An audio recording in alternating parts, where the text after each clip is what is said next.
Thank you for joining me, the Theatric Dyspraxic, in the final part to my interview with Billy Stanley of Dyspraxia Help for You, as we further discuss mental health in our society and discuss our aim for our respective podcasts. Before we get straight into it, I just want to thank you for listening, and I want to thank Billy for being my first of what I hope to be many guests. And the more I do this, I hope the more natural it'll feel for me. Um, so thank you all very much for tuning in and giving me a shot in my first attempt at doing something like this. Now, here is part 3. What would you say if you could, like, if there's 3 simple things to simply address your mental health? Would you say there were? You haven't got to say what they are to make you feel. But if there was like 3 things at the end of the rainbow that would cure your depression, for instance, what would you say, right? Would you say the things that they would be, those 3 things, would you say that they're relatively straightforward to obtain, or would you say they're quite complex and would be unobtainable in a way? Would you say that they're quite straightforward to get? And do you feel like had there been more money and resources for mental health in your country, that it would have been easily addressed by now? I wouldn't call it unobtainable, but it would definitely be difficult. It's definitely complicated. Okay. It's not really that as straightforward, but I think it is accessible. I think it can happen, but we have to take steps. And sometimes you have to, it all starts with understanding it and and having awareness, and talking about it, not having a stigma. Um, and I think we have to change the way that we handle the system. Like for instance, one of the things I have a big problem with is mental hospitals, like psychiatric hospitals. The way that they're run, I think need to be looked at. And I think there should be, if we had more money put into like treating mental health, rather than sticking depressed people and psychotics and even drug addicts in the same just ward, uh, provide some sort of rehabilitation. There's rehab clinics that are really, really up to standard, and it's not like a resort, but they're there to help people, but they make it comfortable. A person who tries to kill themselves should not be just thrown away into this hospital where they're treated as a second class citizen, as sub-rate.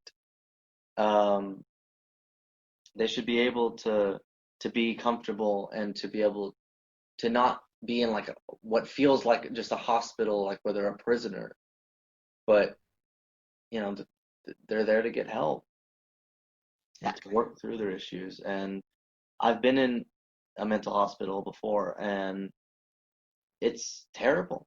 It's not good. It's not for your anxiety, for your depression. You see, because you're mixed in with people who all have all different types of problems. So how are you going to get help for your problems if you're around people who have different problems than you? If you're around people that are legitimately mentally unstable, and you're just there because you just couldn't take it anymore. So you go back to that thing about blending into your surroundings and then becoming what you're not, and then you become worse than what you actually are, because you feel like you're only going to get the help you need by fitting into where they put you. Yeah, and it's not like you're going to become psychotic because you're around psychotics, but no, but you become, like, if you have anxiety issues, that's going to be more pronounced. You're going to have all sorts of panic attacks, and then people are going to think that you're like unstable because you're panicking. And it's the environment that you're in is the cause. That's the trigger of your panic attack, and why why your problems seem to be worse. I'm terrified just at the thought of going back to a mental hospital. It's like, yeah, I tried to end my own life, but I shouldn't be reprimanded for it. Have some compassion for it, have some sympathy. So and it should be about trying to get help and recover and find a reason to live again and not to make things worse. of course, yeah, it's like here. I mean, my experiences weren't as like severe as that. I think over here we don't really have the emphasis on psychiatric hospitals. We more have like a dedicated ward in each normal hospital, where they see the people that have certain mental health issues. Um, but what they do is over here is they keep you in like you get sent to like A&E, like accident and emergency, and they keep you there for several hours, and then they obtain whether or not you're going to be needed to go up to like mental ward. Um, and what that does is it puts you like makes you think, right, like, yeah, I've got mental health issues, I'm want to kill myself, but they put you alongside people with broken bones and like whatever, ill people, and it makes you think like like it almost makes you feel like it belittles your mental health, because it makes you feel like, well, these people are physically generally look ill, and I've got a mental issue which is hidden again, like a disability sort of, and it's almost like they think, well, we'll guilt that person into like leaving and going home and just deal with it by themselves. Because if you're sat beside people that are not well, like physically, physically well, it makes you think, well, I don't feel as in dire straits as the person in front of me with a broken leg. Um, it doesn't really, I sat twice waiting for help, mental health, in a accident and emergency ward for 8 hours at a time, and there was never given, like, they never really pursued my problem. They had no intention of helping me. It just felt like they sat me there as like a timekeeping measure. It just Right. really made me feel despondent, and that my needs That's weren't important. it's kind of how it was for me. It's like I was just thrown into this group of people. I mean, I saw violence. I saw somebody die in a mental hospital after having a seizure. They cracked their head on the floor, basically had a brain Shocking, hemorrhage, isn't it? and it was terrible. And I shouldn't. I just kept thinking. Um, Sorry, it's saying my internet is unstable. Can you hear me? Yeah, it's all good, Brendan. Okay. Um, but I just kept thinking I should not be here with these people with the issues that I have. They have totally different issues. Some of them are so beyond, they're beyond help. They can't function outside of these places. I just want an end to my suffering and to my pain. And I know that there's a way to achieve that, but I need help. But I need some kind of out. If I'm going to get an inpatient help, Yeah, then I need something more comfortable than this. I need a place that I can move around in and where I'm not around people that are scary, around people that I feel like can snap at any moment and just attack me, which is the they kind of people I encountered in there. they It's like forget. one flew over the cuckoo's nest. Yeah, they forget that we've all got our own individual traits, and that, let's put me and you, right. So say if like we was both in that scenario, we was both depressed and probably needed to be sectioned and put in a ward, right. Well, just because I portray, I don't, but just for the scenario, I've got Mhm. cuts all over my body and I'm gonna hurt myself, and you're just sitting there covered, like, you haven't hurt yourself physically, but your mental torment is more than mine. Well, they're going to look at me and go, well, I look more, you know, in a worse state than you. Um, does that make me more depressed than you? I don't know. But it's No, like, just more, yeah, because you don't know what's going on in somebody's head. no, I Mm. think they care to lose our individuality. And just because you're not at a psychiatric state where you're having a fit and you're going to die, it doesn't mean you're not as depressed as that person. You're fortunately in a better physical state of mind. You're not mentally fit, but you're physically fit. There's a difference. I think the mental health providers neglect to think about that. Well, it's like when I was in the mental hospital, I wasn't thinking about how depressed I was or how I was, wanted to kill myself. My focus was I want to get out of here because it's freaking me out to be in this place. It was a small ward too. It wasn't like I had freedom to go around the hospital or something. It was like No, it was this one little ward. We were all locked in. There was about, I don't know, 3 dozen people in there, and there's like 6 people to a room, like to like a bedroom and stuff. And you don't know what's wrong with these people. Some of them have, you know, uh, epilepsy. Some of them have psychosis. Some of them have, because they try to kill themselves or cut themselves or something. There should be different sections based on why you're there. There should be a separate place for people who are suffering from something that is like depression or like unstable personality disorder or anxiety, something that you're still in your right mind, you're able to function, you're not like crazy, to where you're having delusions or something, or some kind of psychosis. You're just It's more of an emotional thing. It's more about, you know it's like, you're depressed and you want help.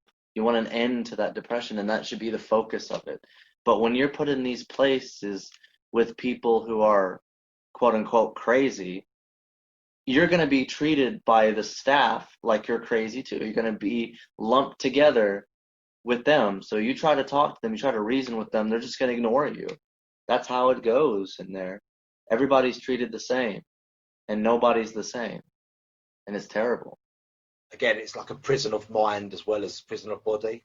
Yeah, Um, because you feel like, why is nobody seeing me for what I actually am? I'm not just some, I'm not an animal in a zoo.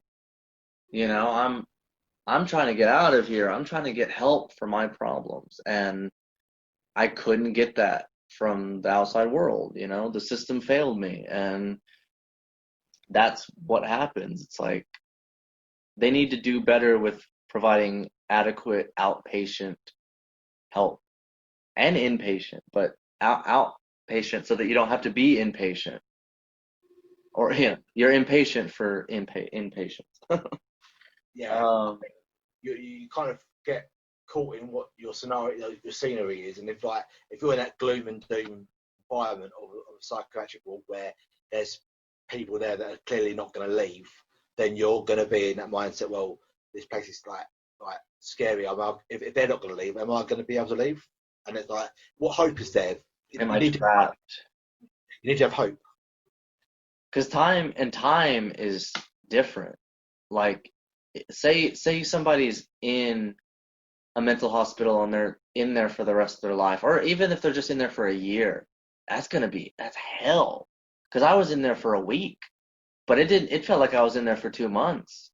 Because you don't think about how much time is going by. It feels longer because you don't have access to distractions that'll get you through it. There's like one TV, and somebody else is always using it to watch a show that you don't want to watch. You don't have access to books. You don't have access to a cell phone or the internet or anything. It sounds like more like a punishment than a recovery process, That's maybe. kind of how it is. It's like they say, that trying to commit suicide is legal, but it doesn't seem like it with the way that they treat suicidal people. I mean, it's just so broken, and I just wish that they would focus more on that. They should make changes for it, and I don't know if it's going to happen, but I do believe that the first step is talking about it and making it clear, making it known what actually is going on, and recognizing that there is a problem and addressing it. Absolutely. I don't think there's like I don't want to begrudge any person with substance issues, but I feel like the stigma against with mental health that there isn't with say like drug or alcohol related issues. If I went to someone, a doctor with alcohol or drug misuse, I feel like I would be accepted more. There'd be more help straight away. You wouldn't get put aside for that. You wouldn't be locked up for that. You wouldn't be made to feel like you're at the end of like your tether or put in hell for that. You kind of get help, and it's kind of like I've never taken drugs and I've hardly ever drunk. It's like I feel like I wish I had one of those rather than mental health, because it feels like mental health is like, it seems like it's the next step to hell. It's not. It, there's no help when it's just like it's a stigma. I don't know why. I just don't know why it's stigmatized, because I feel It like, should be because it's. I don't know why it's stigmatized more than like drug and alcohol abuse. yeah, No offense to people who have problems with alcohol and drugs, but that's based on decisions that they made, and oftentimes it's due in large portion to mental health issues. And so that's another thing too, is that that's the beginning, isn't if you it? focus, if you try to get to help people with mental health and treat that, then people may not turn to drugs or alcohol to self-medicate. But it's like you're saying, and like how I mentioned earlier, as far as like it should be almost like a rehab center is the way that operates. Yeah, Not that they're all the same, but there's some rehab places like a ranch or almost like a resort that's there to help people. Uh, and you get therapy for, I've seen it portrayed. I don't know how it often always is, usually is, but it seems like they take better precautions and they take better steps in assisting that than they do mental health as and if they because it's like they there's an emphasis on creating a comfortable atmosphere and also I don't see why a person who, even if they try to kill themselves, if it's clear that the only problem is like their depression or anxiety, I don't see why they should be forced in against their will to go to a place, like a hospital, um, and not allowed to discharge themselves. yeah, yeah. Free mind and free will and all that.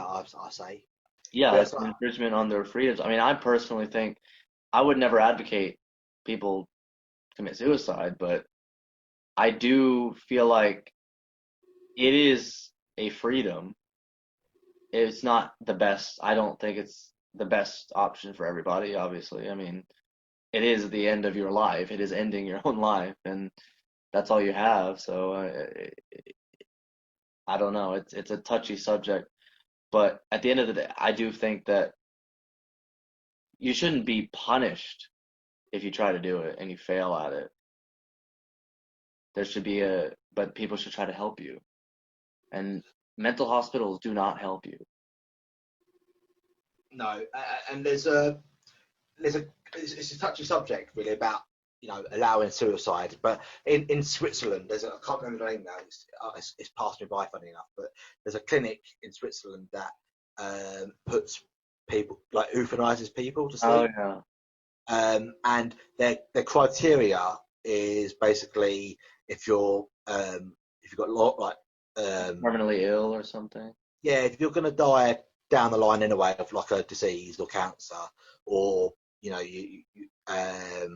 or you've got Parkinson's or something that's going to make your life a bit miserable and unbearable, or they've got criteria of mental health. If your mental health that's significantly bad in the respect that you don't want to live anymore, or you don't want to get old, then you can pay to or get grants to put you to sleep, which, you know, I don't disagree with. I think, if someone's that miserable, why pursue someone's agony? Like, if it was a dog, you wouldn't let them keep breathing if their legs are broken, like or their legs. If it was a horse, you'd shoot them rather than let them try and fight on with four broken legs. Yeah.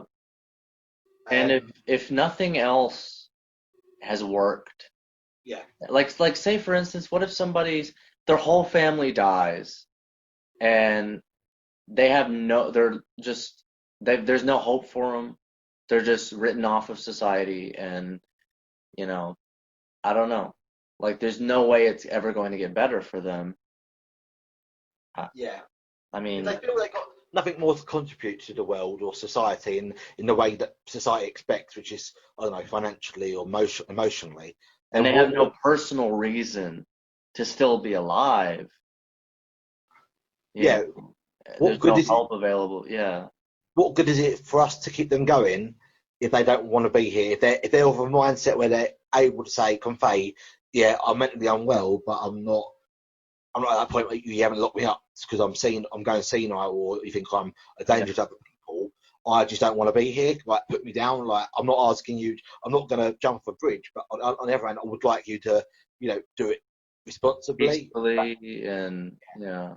I would rather, have someone put to sleep like in that fashion rather than have a police officer have to find somebody, unfortunately in a wardrobe with rope without being distressed. I'd rather have someone that would be like so people like I don't know, like funeral directors that deal with that kind of thing, that would be there at the scene rather than have a carload of cops have to walk into that scenario and go, well, that wasn't a pleasant thing to see. Whereas if you do it peacefully and of that person's wishes and it was all above, you know, Yeah. You law, don't inconvenience somebody else. no, there's no shock then. Everyone involved knows what's happening. They don't have to It's, shut down a street, a street or something because there's a not a crime scene, but you know, yeah, yeah. You know, and if they've paid for their funeral costs, they're not inconveniencing anyone financially either. So what's the harm? It's like if they're that miserable and that they're of soundful mind in other regards, then who are we to play God and say you can't do what you want? and the problem too is I have a big problem with the way that we go about like suicide prevention. Uh, it's not about, it's like for other people, it's not about the person's happiness. It's about a selfish feeling that you feel like you don't want this person to kill themselves because you don't want them you just don't want them to die, but you don't care about the pain that they're living in. You don't care about seizing the pain that makes them suicidal to begin with. It's just I'll want to keep them from having the access and the availability to end their life just because I don't want them to die. I don't want to know a person that's dead, that's killed themselves and deal with that. But it's ultimately it's selfish because you're not thinking about that person's feelings or their well-being. And I think it's far more because people talk about is suicide selfish. I think it's far more selfish to insist that somebody continue living with agony and unbearable emotional pain than to to inconvenience yourself. There's more respect for it. I feel for people like parents who are reckless and have kids who don't then provide for the kids, even though they made the accident or they didn't they weren't sensible in the first place. There's more respect for people that parents that have children that don't look after their kids than there is for someone that says, look, I just want to end my life. I haven't got any obligations now. I haven't got children of a young age that need me. I haven't got debt. I haven't got this left, right, centre.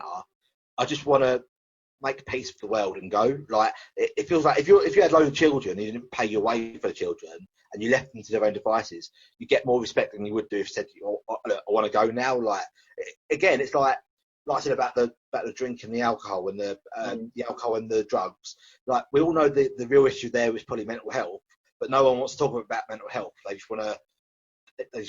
think, well, the real issue is the drink and the drugs. But no, it's not. It's the mental health. The issue is about, Yeah, how do they get to that point to begin with? They don't yeah, analyze that. It's just about getting rid of that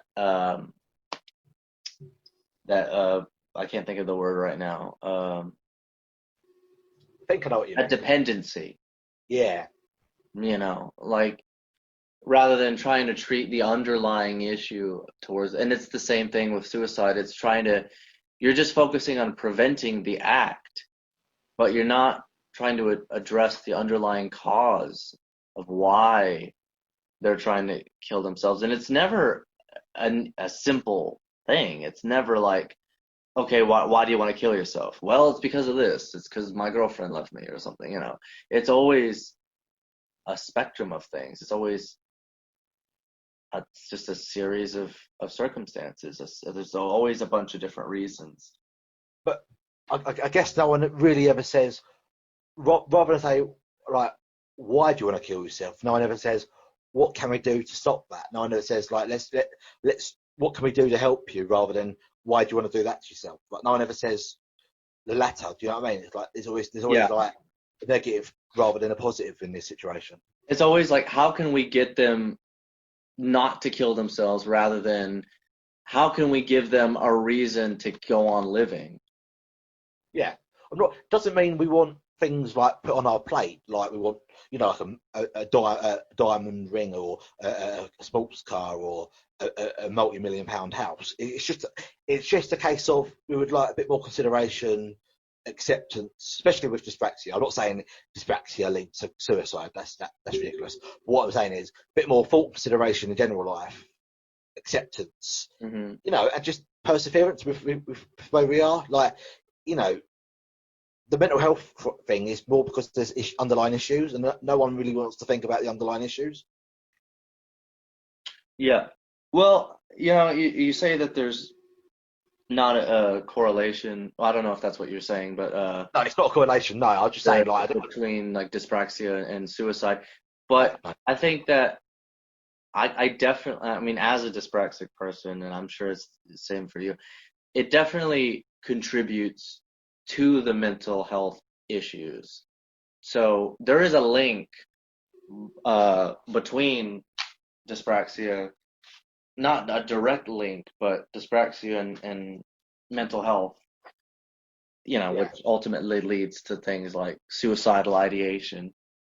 And I mean, I remember just, I don't know, everybody who's dyspraxic can agree it's hard. It's a difficult thing to live with. And when you have something that makes it that difficult, it will affect your mental health, often does, especially if you're pre-exposed to things like depression, like say it runs in your family. Well, if you already are predisposed to having depression, uh, and you also have dyspraxia, well, that dyspraxia is going to contribute to your depression and make things worse because you'll feel like I often feel like I can't be a functional member of society and I can't deal with, I have no control over my life. I'm a failure. I can't do anything right. You have those types of thoughts because you often try things that are met with failure.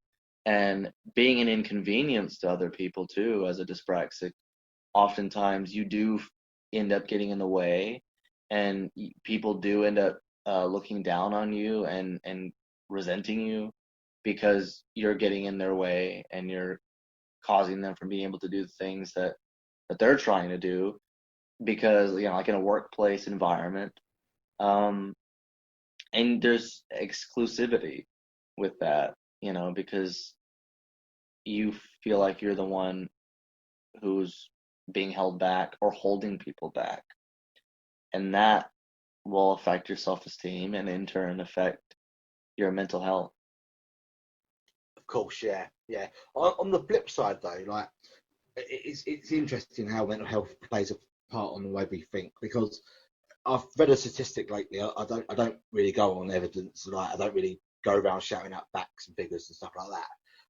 And I can't pretend to say this is like 100% true, but it's someone said that loneliness and isolation from society will probably most likely cause dementia and Alzheimer's, which doesn't surprise me if you think about it. If your brain's left to its own devices in isolation, your brain's going to not have the same function. It's going to lose its ability, and then you're going to end up with such conditions, I believe. And it makes you think, if you're alone at a young age and you're isolated and you feel alone in your own mental health issues and you're not helped, you're going to more or less have in my opinion, a pre version of that kind of dementia where you don't care for the world and you just want to go. You- And you, Go ahead. and and basically you kind of get dementia where you forget about other people. You could become not selfish, but you don't really care for others. You kind of lose the empathy that you would have had.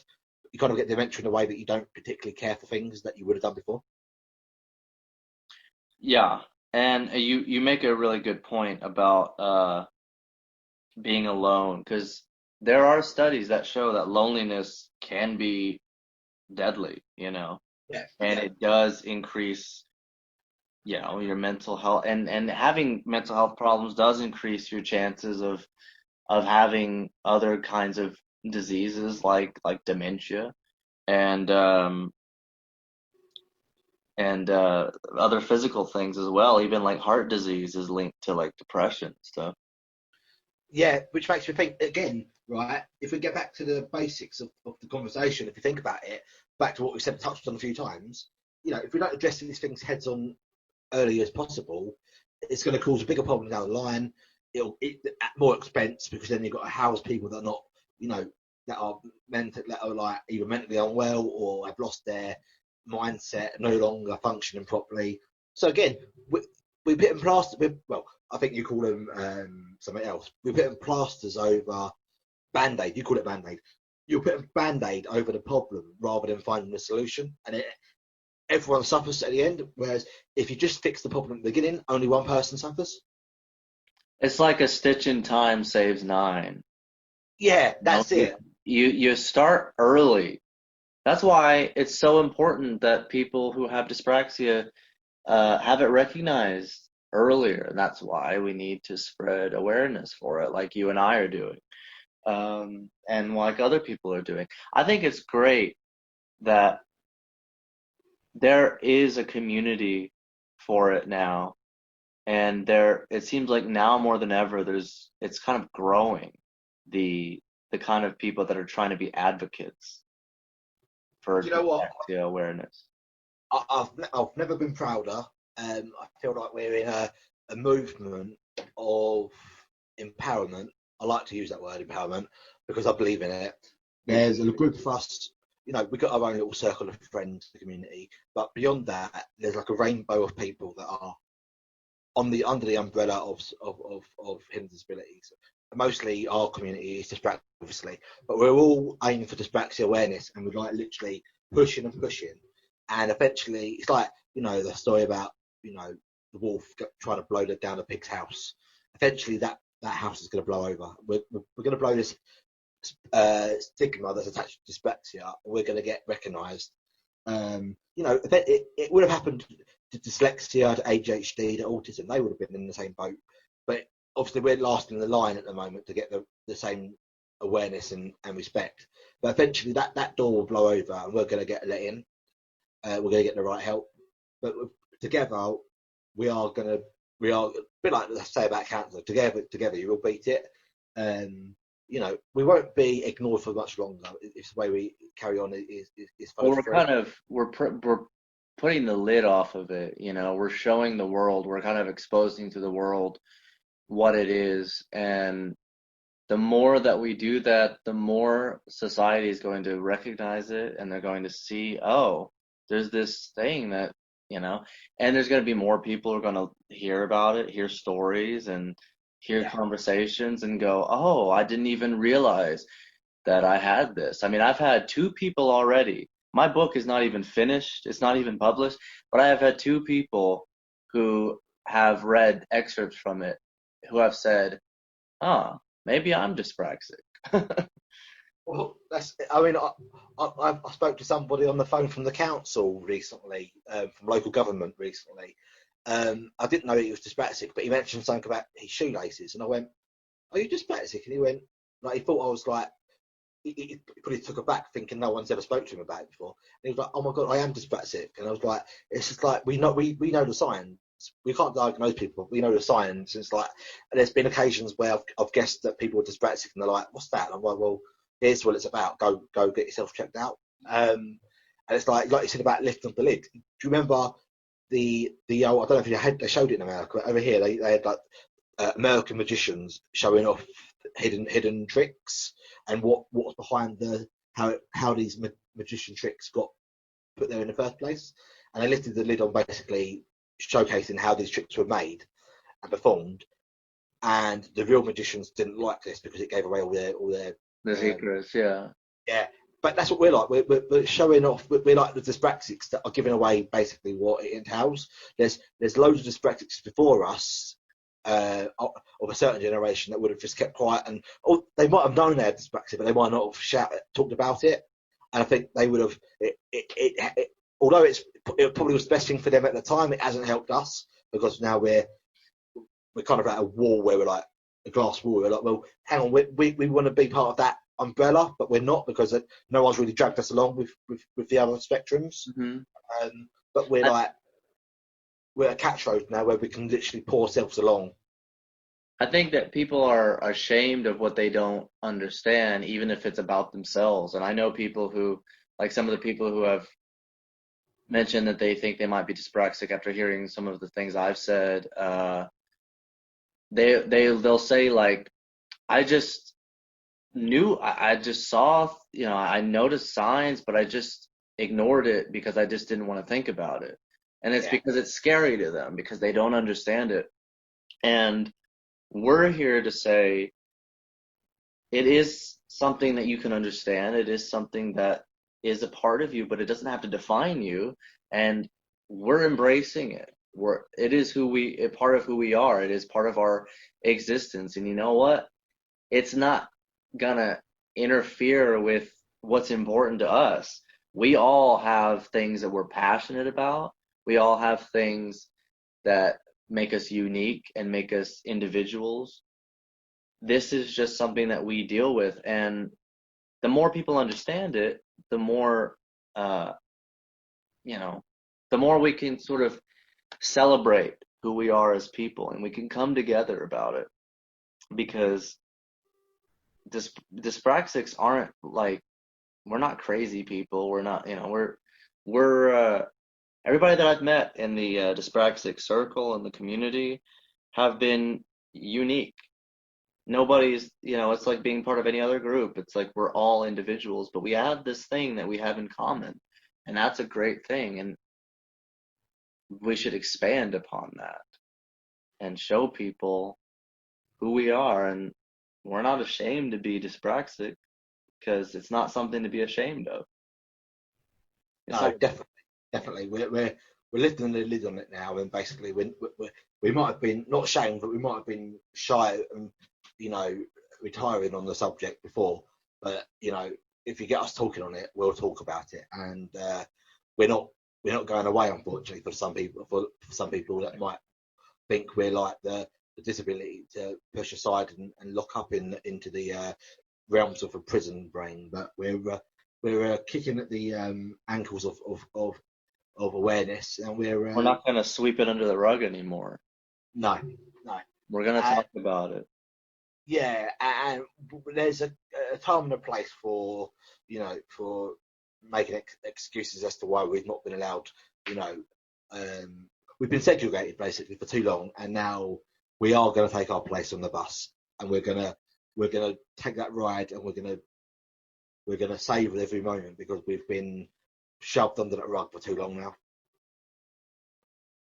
And we're also going to be honest with ourselves and not feel like we have to hide it from ourselves even, we're not going to let people make us feel like we're stupid or that we're lazy, you know.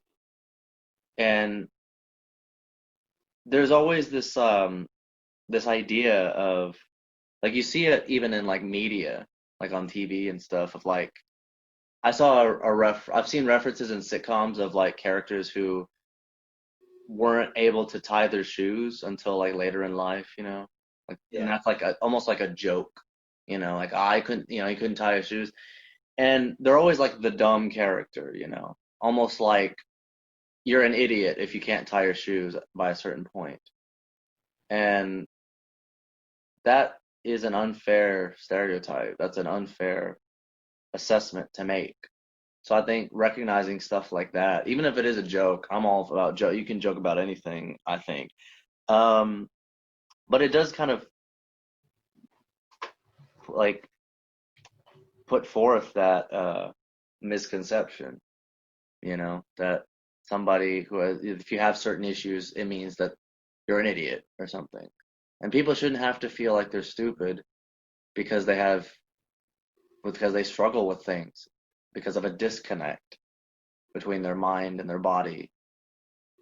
You know, people should be Yeah. able to say, "Oh, I'm dyspraxic," and it's no big deal. It shouldn't be a big deal. You should just be able to carry on with your life and do what you want to do and not have it hold you back. Certainly, it's like we've been treated like a minority for too long. But if you think about it, I know a couple of statistics that I think I'm close to getting right at the moment. It's like I think 1 in 7 people in America has some form of like coordination issue, um, and 1 in 10 in Britain has dyspraxia supposedly. So we're not the minority. If you add them numbers up, it's a large amount of people with dyspraxia. Mhm. We can't be treated like a minority anymore. It's unjustly, and It's it's more gonna common than people think. yeah, it's gonna bite people in the arse if I'm being honest when they realise that this movement is going forward and that they're gonna realise that they were wrong to have these misconceptions about us and think we're useless because we can't tie some string together. Like really, it's like it, you know. Long thing is right. Long as you've the way I look at it from my dyspraxic side of it, if I've got employees right at work, and I say to them, right, I want you to think for yourself, and if you make a mistake, that's fine, right? I'll tell you how to do it. I'll show you how to do it, how I want it done again, right?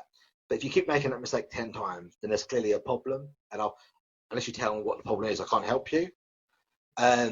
But if you make that problem 10 times, then there's evidently something wrong with that person's ability to work in that role in that job.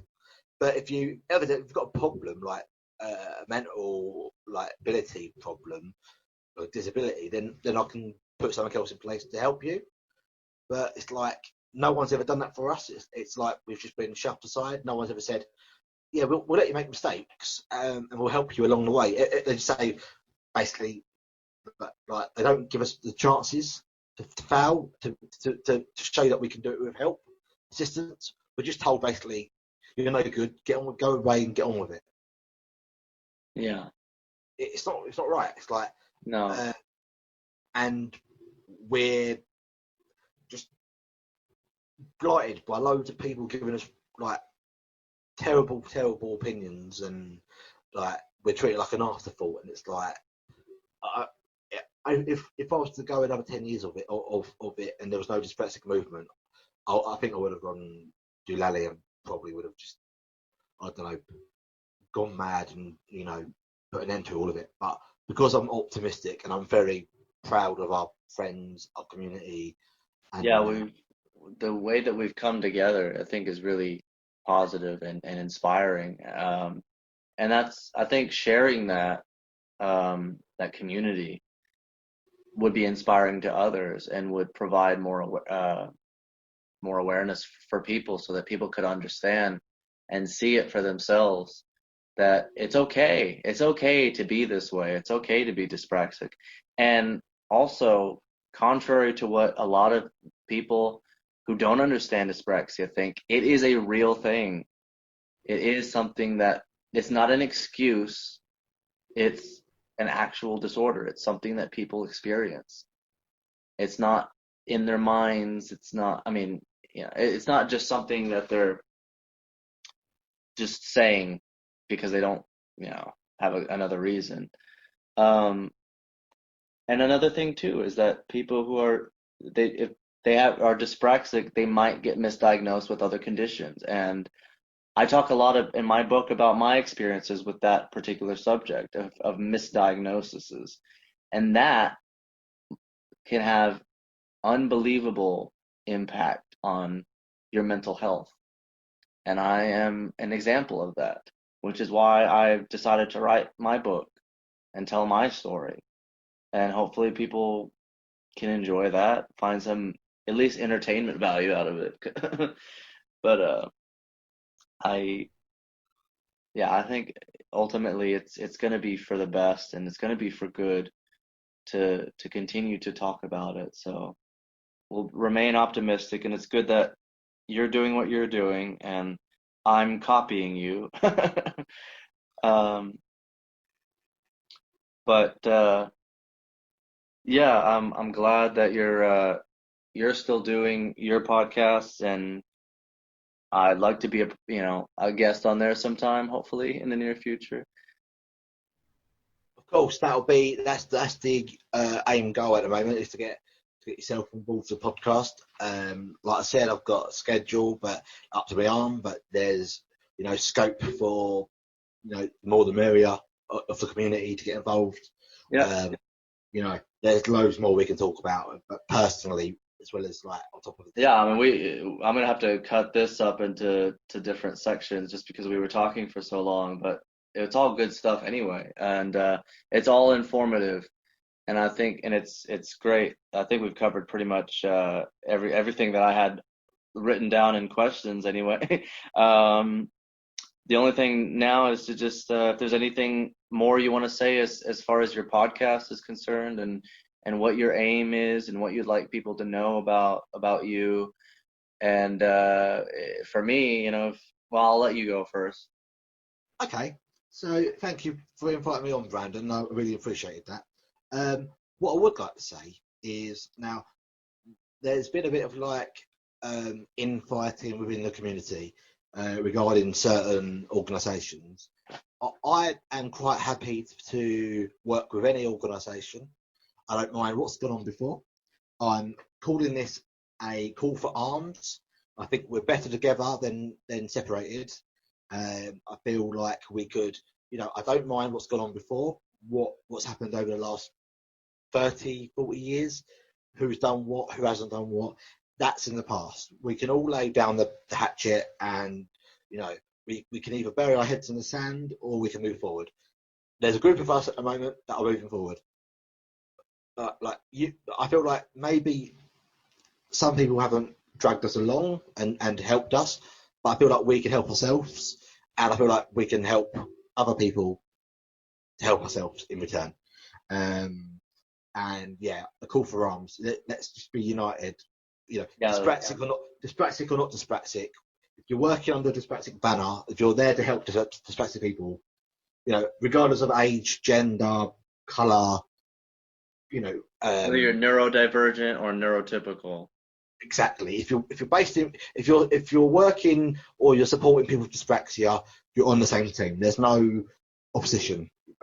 There's no political party here. It's just the umbrella where we're all on the same page and we've got a you know no one dictating to anybody, but we just need to be united in our attack, our mindfulness when we go forward. We need to move dyspraxia on because if we take any longer, it'll be another generation of hurt, of pain, of mental health issues, Confusion. confusion. We need to address the dyspraxia issue now, not later.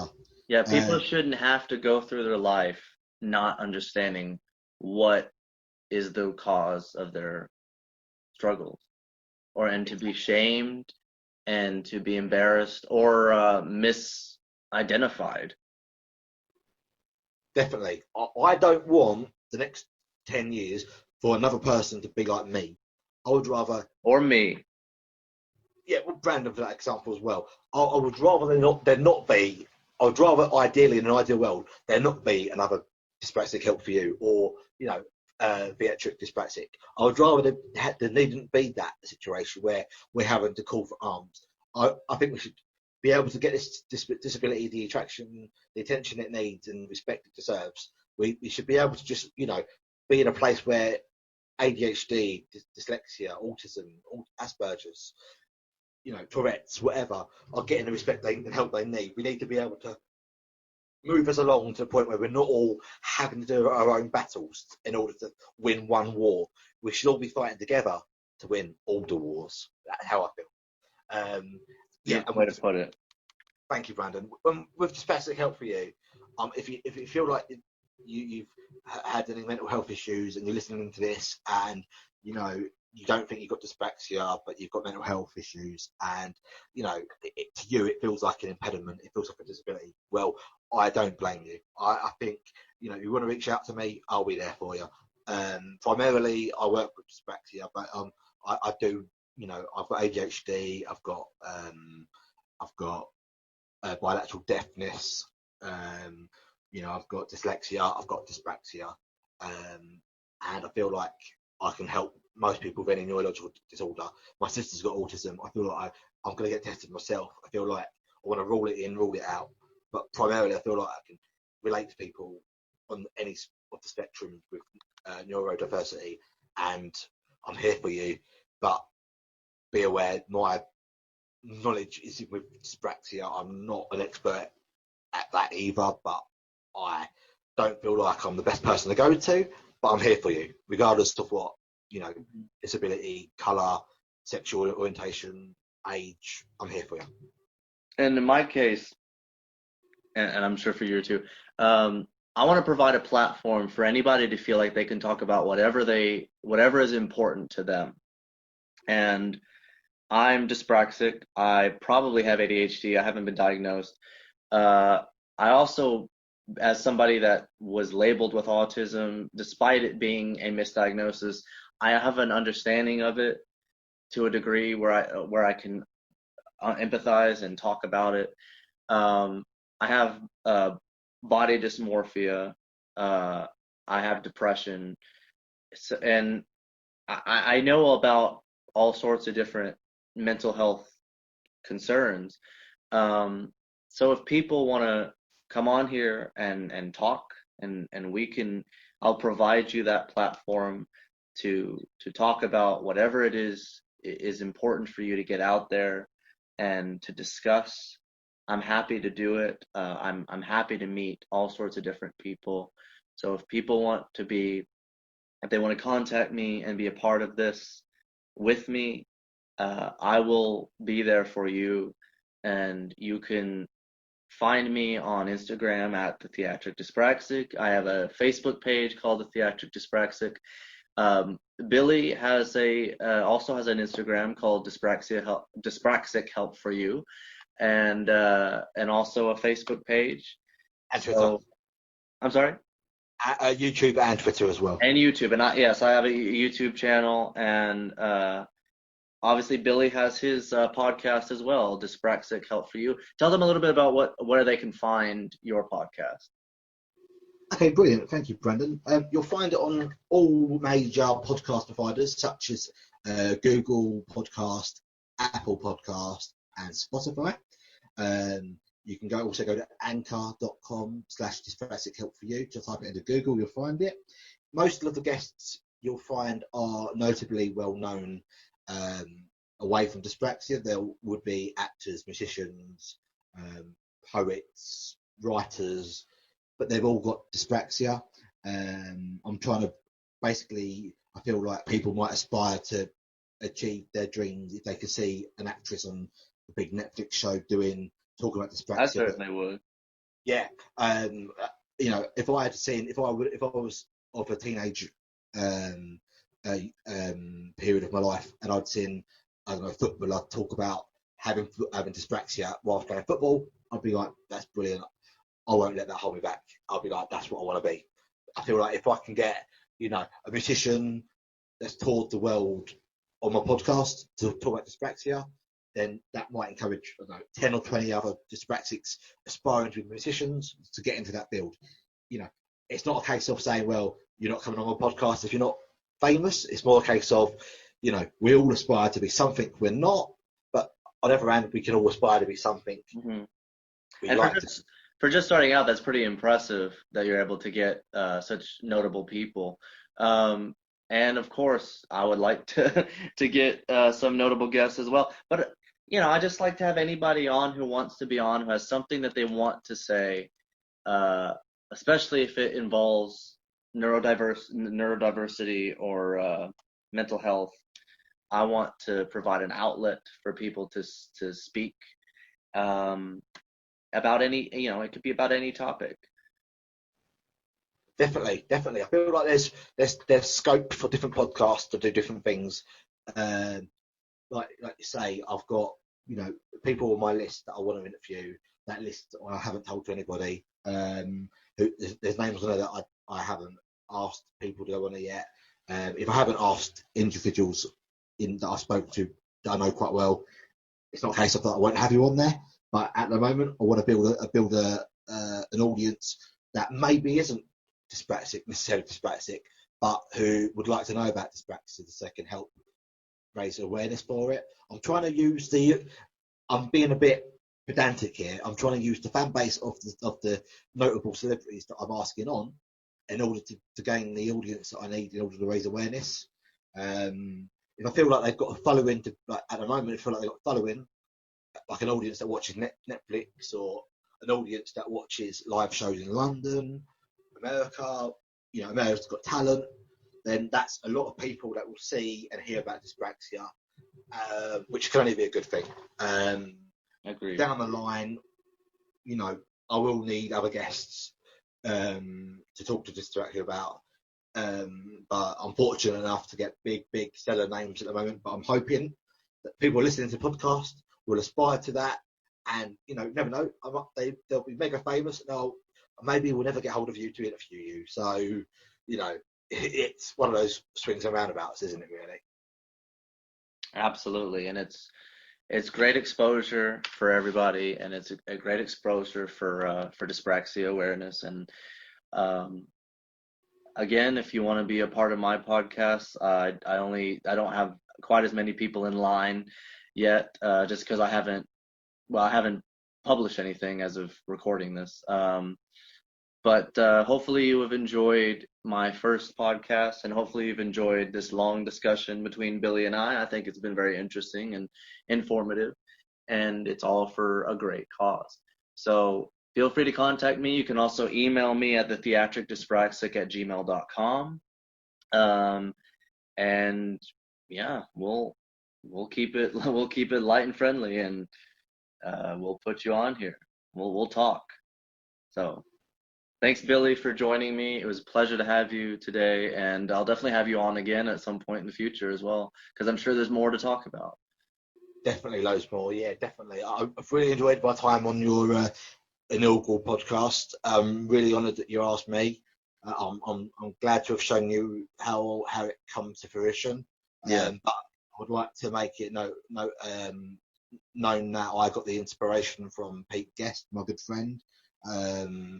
Another good friend such as yourself to me. And also, I couldn't have done it without the help and support from a certain Mr. Mike Nelson, who has been really, really good help. Mike Nelson is my next guest next time I have one of these. So he's also helped me out as well. So yeah, I like to second his shout out to Mike Nelson as well, and to Pete Guest, who is the what would you call him? I'd say basically the guy that probably brought us all together in a he's weird way, but he's I guess you would say the creator, for lack of a better word, of or the founder of the Dyspraxia and Life online magazine. And he's done his own podcast, I believe, right? He has he? I don't know. You would know more than I would. Well, basically, yeah. So he's initiated 2 or 3 years ago the Dyspraxia Life magazine on Facebook. I think he was, as his surname says, a guest like on most forums and groups, and kind of grew tired of the lack of wanting to push it on. And then he created Dyspraxia Life magazine, and that's how I came to know Pete. Yeah, and then he inspired me. He pushed me to do my own thing because he knew that I was quite eager to not rely on him, but I could help him. I wanted to do this whole thing originally anonymously. I didn't want to be dyspraxic help for you as Billy Stanley. I wanted to be just the person anonymous. He said, no, you've got to be personal with this, because no one will follow you and no one will join the journey if you don't have a personal touch.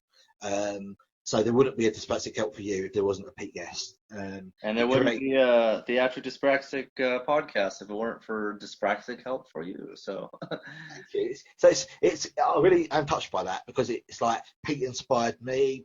Brandon's got inspiration from me. I'm in awe of everyone's talent and Maybe And one day I'll inspire somebody. well, that's the thing. You're only going to spark another podcast, Brandon, and we're all going to be clamoring for the same guests, and we'll all talk to each other, and then they'll be like, once we've got this movement on the road, and it's down the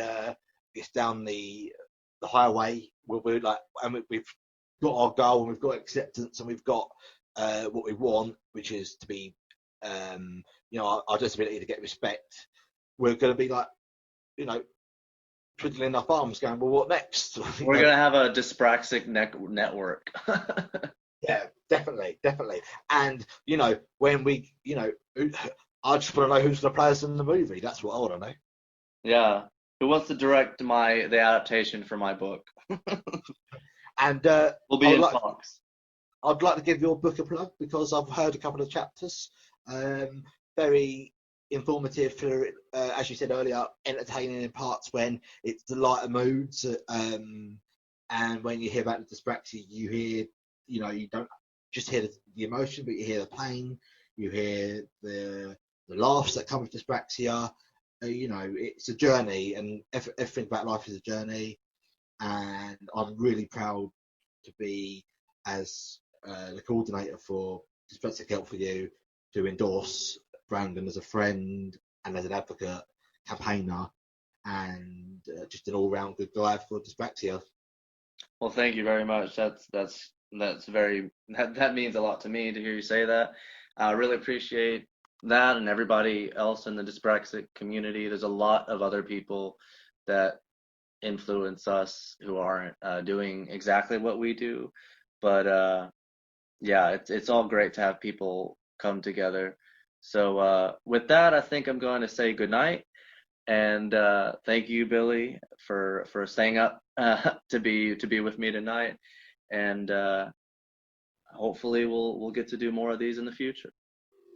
That's brilliant. I look forward to it, Brandon, and I would like to thank you again for inviting me on, and I can't wait to hear more in your series of podcast episodes. And I like to see a collaboration on my podcast with yourself, and Absolutely. hear you on other podcasts of other people like big guests, etc. Yeah, I'm looking forward to seeing what the next year or so brings us through these turbulent times. Yes, and same to you. I look forward to hearing more about more of your podcast, especially with that actress. I think that'll be very interesting for me personally. No worries, I'm sure you'll enjoy it. All right. Have a good night, Billy. Likewise, thank you, Brandon. Speak soon. Okay, everybody, that was my very first episode of the Theatric Dyspraxic Show podcast with me, Be Random, and my guest, Billy Stanley of Dyspraxia Help for You. What a great first guest to have on my first podcast. He did a lot to help me set up this podcast, and he is doing a lot of great things in the name of dyspraxia awareness, which is ultimately our aim with what we do. We're just trying to spread the word and educate people on what dyspraxia is and allow other people to share their voice.